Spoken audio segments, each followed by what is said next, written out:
کیا یہ بات درست ہے کہ نیک لوگوں پر آزمائشیں بھی زیادہ آتی ہیں؟ ہاں، یہ حقیقت بات ہے. سب سے زیادہ آزمائشیں ہمارے نبی علیہ السلام پر آئی صلی ہیں. اللہ علیہ وسلم. صحیح مسلم میں حدیث ہے، آپ صلی اللہ علیہ وسلم کو طائف کے موقع پہ پتھر لگے، آپ کے مبارک خون سے مبارک جوتیاں جو ہیں وہ بھر گئیں، اور غزوہ احد کے موقع پہ آپ کے 4 دانت شہید ہوئے. ترمذی میں اور ابن ماجہ میں ایک صحیح حدیث ہے، آپ صلی اللہ علیہ وآلہ وسلم نے فرمایا کہ اللہ تعالیٰ سب سے زیادہ تکلیف دنیا میں ان کو دیتا ہے جو اللہ تعالیٰ کو سب سے بڑھ کر محبوب ہوتے ہیں، یعنی انبیاء کرام. یہ آپ سے نے فرمایا کہ نبیوں پہ سب سے زیادہ تکلیف آتی ہے. اس کے بعد آپ نے یہ نہیں کہا صحابہ پہ آتی ہے، آپ نے کہا ان کے بعد ان پر جو اللہ کو نبیوں کے بعد سب سے بڑھ کر محبوب ہوتے ہیں.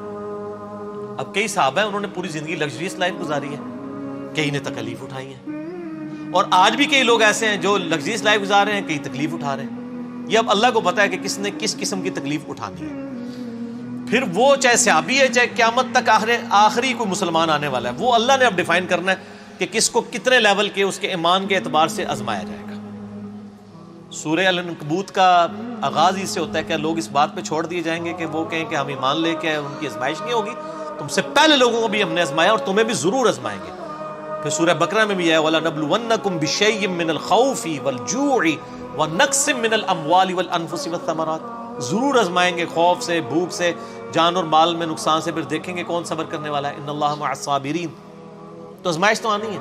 تو ترمذی ابن ماجہ کی حدیث ہے، اس کے بعد ان پہ آتے ہیں آزمائش جو ان کے بعد اللہ کو سب سے بڑھ کر محبوب ہوتے ہیں. اور بندہ زمین پر اسی طریقے سے آزمائش جھیلتا رہتا ہے حتیٰ کہ اللہ تعالیٰ اسے پاک و صاف کر کے اپنے پاس بلا لیتا ہے. آزمائش انسان کے گناہوں کے جھڑنے کا بھی سبب بن جاتا ہے، اور جن کے گناہ نہیں ہوتے ان کے لیے فضیلت کا سبب بن جاتا ہے. بخاری مسلم میں حدیث ہے، کسی مسلمان کو کوئی دکھ، درد، اندیشہ بھی پہنچتا ہے، ذہنی ٹینشن بھی، ٹینجیبل نہیں، نان ٹینجیبل چیز، حتیٰ کہ اس کے پاؤں میں کانٹا بھی چبھ جائے، اس کے بدلے بھی اللہ اس کے گناہوں کو معاف کر دیتا ہے، اس کے درجات بلند ہوتے ہیں.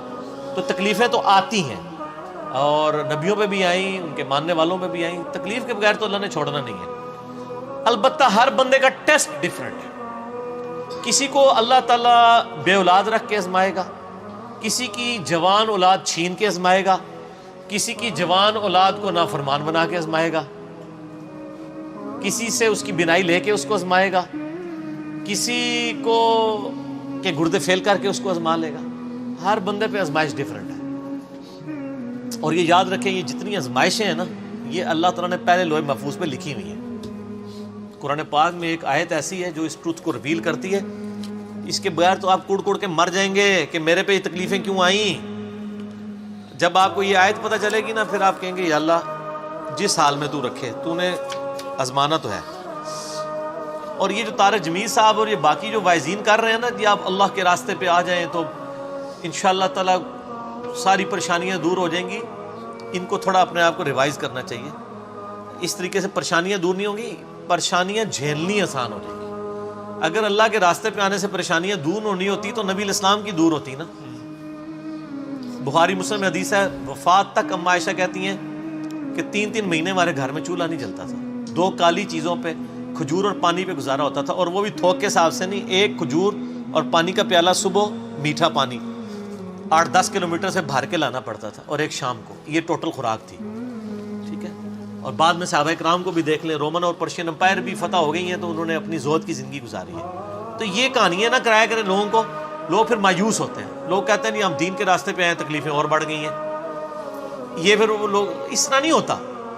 ہاں اس لیے کہا کہ فی الدنیا حسنہ مانگو اور آخرت میں حسنہ مانگو. حسنہ کا کیا مطلب ہے کہ رزق کی فراوانی ہو جائے گی؟ نہیں، جس حال میں آپ خوش ہو جائیں گے. جو صحیح مسلم میں حدیث ہے، ہمیشہ اپنے سے نچلے والے کو دیکھو، یوں تمہیں قناعت نصیب ہوگی، اللہ کی نعمتوں پہ شکر کرو گے. دنیا میں کوئی شخص کہہ سکتا ہے کہ میرے سے نیچے تو ہے ہی کوئی نہیں ہے؟ سر ہر مسلمان اربوں لوگوں سے اوپر ہے.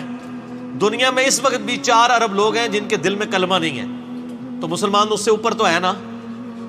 پھر اور نعمتیں گننا شروع کریں.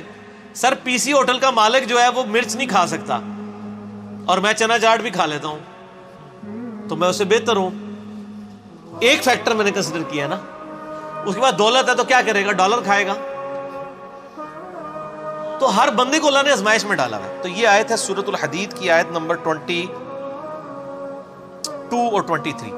اعوذ باللہ من الشیطان الرجیم. ما اصاب من مصیبت فی الارض، کوئی بھی مصیبت جو زمین میں آتی ہے، ولا فی انفسکم، یا وہ تمہاری جان میں آتی ہے، الا فی کتاب من قبل ان نبرأها، وہ ہم نے لوح محفوظ پہ پہلے ہی لکھ لیا ہے کہ اس کو بھیجیں ہم.